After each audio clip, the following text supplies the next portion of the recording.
Hi guys, आप सब देख रहे हैं एंटरटेनमेंट गॉसिप टीवी। मैं हूं दीपारी शर्मा और आज की इस वीडियो में हम बात करने वाले हैं आखिर दिल्ली की सीएम रेखा गुप्ता को क्यों दिल्ली की जनता ने लगाए हाय हाय रेखा गुप्ता के नारे। तो चलिए शुरू करते हैं क्योंकि वीडियो होने वाली है बेहद खास, तो एंड तक बने रहना मेरे साथ। गाइस, आप सबको पता है इस समय फुटबॉल प्लेयर मेसी, जिसके बहुत सारे क्रेजी फैंस हैं, इस समय वो भारत का दौरा कर रहे हैं। पहले वो कोलकाता में गए, फिर उसके बाद हैदराबाद, मुंबई और अब दिल्ली। कोलकाता का केस तो आपको अच्छे से याद है। ऐसे में दिल्ली में भी जब वो आए, छोटा सा कार्यक्रम मेसी के लिए आयोजित किया गया था और ऐसे में सीएम रेखा गुप्ता वहां पहुंची। दिल्ली के यूथ, ज्यादा से ज्यादा आप ये कह लीजिए यूथ ही दिखा। इस वीडियो में आपको शेयर भी करूंगी, आप देखिएगा। उसमें वहां पर यूथ ये नारे लगाते हुए नजर आए कि हाय हाय रेखा गुप्ता, AQI AQI, यानी कि प्रदूषण को लेकर सवाल खड़े किए गए। ऐसे में जो सीएम रेखा गुप्ता है वो अपना काम करती ही रही। हालांकि सरकार की तरफ से अभी कोई बात अभी बाहर नहीं आई है और ना ही सीएम रेखा गुप्ता ने अभी तक इस पर कुछ कहा है।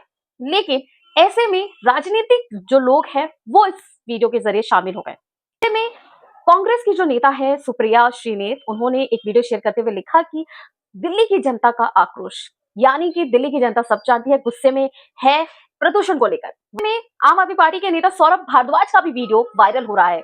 उन्होंने अपने एक्स पर इस वीडियो को शेयर करते हुए लिखा कि जो दिल्ली की जनता है, उन्होंने इस स्टेज को सरकार की नाकामी से जोड़ा है और प्रदूषण के बढ़ते चीजों के लिए बोला है।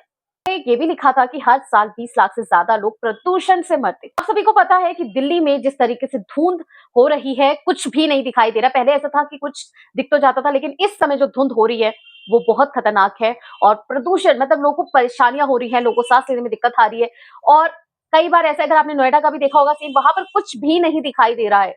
रोड पर चलती हुई गाड़ियां जो लोग चला रहे हैं उन्हें भी कुछ आगे का दिखाई नहीं दे रहा है। तो आप सोच सकते हैं कितना ज्यादा प्रदूषण हो रहा है और ये जो धुंध हो रही है बहुत खतरनाक है, सेफ नहीं है।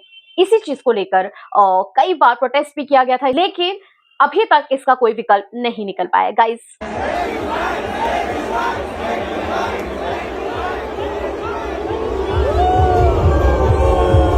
सकते हैं नोएडा का सीन है, कितना ज्यादा पोल्यूशन है कि आप सोच सकते हो इतनी ऊंची बिल्डिंगें हैं, उसके नीचे कुछ भी ना दिखाई देना कितना खतरनाक लगता है। आप देख सकते हैं दिल्ली की सड़कों का हाल, कुछ भी नहीं दिखाई दे रहा। आखिर सड़कों पर लोग गाड़ी चलाएंगे तो चलाएंगे कैसे?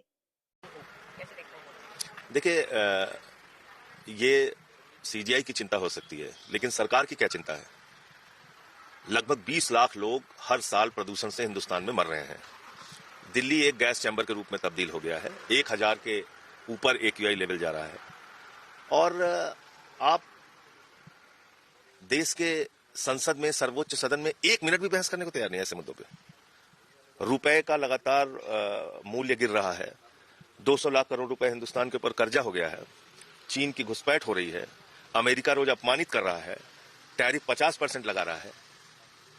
तो ये किसान को एक खाद की बोरी नहीं मिल रही है। तो ये सारे मुद्दे आपको बहस के नहीं लगते? देश की संसद में इसके बारे में कोई चर्चा और समाधान नहीं निकलना चाहिए। सिर्फ और सिर्फ नकली मुद्दों पे देश की संसद में बहस कराना है, लोगों का ध्यान भटकाना है, चिल्ला चिल्ला के आरोपित करना है, देश भर में वोट चोरी करना है, यही काम कर रहे हैं। कल वोट चोरी पर एक बड़ी रैली हुई रामलीला मैदान में, उसमें कहा गया कि बीजेपी के डीएनए में ही है वोट चोरी। देखिए, वोट चोरी पर पूरे देश को जगाने का काम हम लोगों ने दिल्ली में किया और अरविंद केजरीवाल जी की कॉन्स्टिट्यूएंसी में 42,000 वोट काट दिए गए थे चुनाव शुरू होने से पहले ही, और 4,000 वोट से वो चुनाव हार गए। आप समझ सकते हैं कि वोट चोरी का कितना बड़ा प्रभाव एक चुनाव पे पड़ सकता है। उसके बाद मंत्रियों के घर में 35-35 वोट बनाए गए, सांसदों के घर में 22 वोट 25 वोट बनाए गए। तो कुल मिलाकर एक वोट चोरी का जो मुद्दा था, उसकी शुरुआत हम लोगों ने दिल्ली से किया था कि भाई इस तरह से देश में वोट चोरी हो रही है। दिल्ली उसका उदाहरण है। फिर हरियाणा में यही काम इन लोगों ने किया, महाराष्ट्र में किया, कर्नाटक में किया। कर्नाटक की गड़बड़ी बाद में निकल के आई, बिहार में किया, और अब पूरे देश के अंदर, बंगाल, यूपी सहित पूरे देश के अंदर ये वोट चोरी के जरिए चुनाव जीतना चाहते हैं। तो इस पर एक लंबे संघर्ष की तैयारी करनी होगी। आपके हिसाब से क्या आपको लगता है कि जो यूथ ने कहा वो सही था सीएम रेखा गुप्ता को? वेल दोस्तों, इसको मुझे आप कमेंट करके जरूर बताना। तब तक के लिए आप लोग देखते रहो entertainment gossip TV. Like share करना बिल्कुल मत भूलना गाइस।